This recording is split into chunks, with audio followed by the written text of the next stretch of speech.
بسم اللہ الرحمن الرحیم۔ اگلے دن ہم کندار سے ایک لگژری ڈائیو بس میں اپنے کابل جان کی طرف روانہ ہوئے۔ کابل کا سفر لازمی بھی تھا اور کابل دیکھنا بھی تھا۔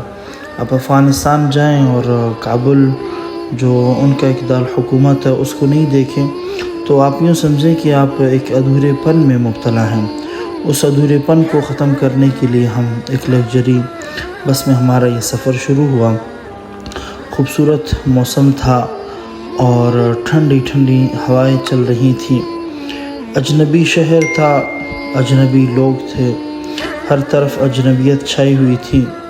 ہمارا سفر خاموشیوں کے ساتھ چل رہا تھا اور سفر بھی لمبا تھا چونکہ پورا دن ہمارا لگا۔ ہم صبح نکلیں، تقریباً 10 بجے ہمارا یہ سفر شروع ہوا اور مغرب کے قریب تقریباً ہم کابل ہم پہنچے۔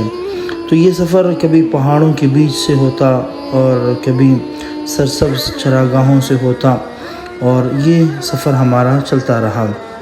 بہترین ہریالی ہمیں ہر طرف نظر آ رہی تھی اور بہترین ایک خاموش ایک پرامن فضا ہمیں محسوس ہو رہا تھا اور چراگاہیں بہترین تھیں۔ ہر بندہ اپنے کھیتی باڑی میں لگا ہوا تھا۔ راستے میں ہم نے ظہر کی نماز ایک جگہ پہ پڑھی، غالباً قمبر اس کا نام تھا۔ وہاں پہ ہم رکے، ہم نے وہاں پہ نمازیں پڑھیں، کھانا کھایا۔ کھانے کا معیار بہت کمزور تھا، بہت ہی کمزور۔ آپ یوں سمجھے کہ آپ کھانا نہ کھاتے تو زیادہ اچھا تھا، لیکن چونکہ ہم شنے چائے کے عادی بن چکے تھے، وہاں پہ کنداریوں کے ساتھ رہ کے شنے چائے کا میں بہت زیادہ عادی بن چکا تھا، تو میں نے شنے چائے منگوایا اور چائے میں نے دبا کے پی اور شنے چائے کے ساتھ شنے چائے وہ ترخے پیتے ہیں، ہم نے تھوڑا سا اس میں چینی ڈالا، اس کو میٹھا بنایا۔ سالن تو کھانے کے قابل نہیں تھا، تو چونکہ بھوک بھی مٹانی تھی، میں تو ایسا بندہ تھا بغیر کھانے ہمارا گزارا ہی نہیں ہوتا تھا، تو ہم نے اپنی بھوک اس چائے کے ساتھ ہم نے مٹھائی اور ظہر کے بعد ہمارا یہ سفر دوبارہ شروع ہوا اور خوبصورت نظارے کرتے ہوئے پہاڑوں پر بھیڑ بکریوں کے ایسے بڑے بڑے چراگاہ موجود تھے اور ایسے بہترین ان کے ریوڑ تھے کہ جنہیں دیکھ کر کے دل باغ باغ ہو جاتا تھا۔ اور اتنے زیادہ جو ہم پہلے یہ سوچتے تھے جب ہم کوئٹہ میں ہوتے تھے کہ جب بقرعید کا وقت آتا تھا ہم سمجھتے تھے کہ بھئی یہ بکرے کہاں سے آتے ہیں، تو جب ہم نے وہاں پہ وہ بکرے شکرے دیکھے پھر ہمیں احساس ہوا کہ یار واقعی جب یہ افغانستان کا مال جب کوئٹہ پہنچتا ہے تو عید قربان میں یہ بکرے پھر کیوں اتنے سستے ہو جاتے ہیں۔ خیر، مغرب کی نماز ہم نے کندھار کابل جان میں ہم نے پڑھ لی اور کابل جان میں مغرب کی نماز پڑھنے کے بعد جو ہم نے ایک ٹیکسی کرائے پہ لی اور ہم اپنے مطلوبہ جگہ کی طرف روانہ ہوئے جہاں پہ ہمارے میزبان مولانا عبدالغفار صاحب تھے۔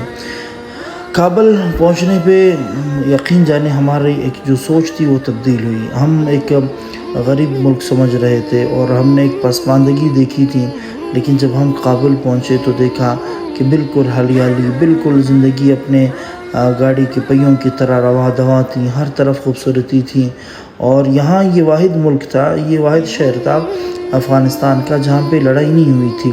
باقی تمام شہروں میں لڑائیاں ہوئی تھیں اور کوئی بھی ایسی جگہ نہیں تھی کہ جہاں پہ آپ کو گولے بارود یا آپ کو وہاں پہ کسی بھی ایسے فائرنگ گولی کی نشان نظر نہ آئے، لیکن یہ کہ کابل میں کوئی ایسی بھی جگہ نہیں تھی جو ٹوٹی پوٹی ہو یا جہاں پہ لڑائی ہوئی ہو، ایسا نہیں تھا۔ بالکل خوبصورت کشادہ بڑے بڑے راستے تھے، روڈوں کے بنے ہوئے تھے، ٹریفک کا بڑا بہترین نظام تھا اور رات کا وقت تھا چونکہ ٹھنڈی ٹھنڈی ہوائیں تھیں اور چاروں طرف کابل کے تقریباً پہاڑ بھی تھے۔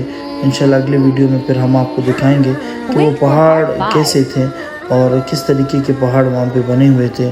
اس طرح ہم کابل پہنچے اور ہم نے اپنی اس رات کو کابل میں گزارا۔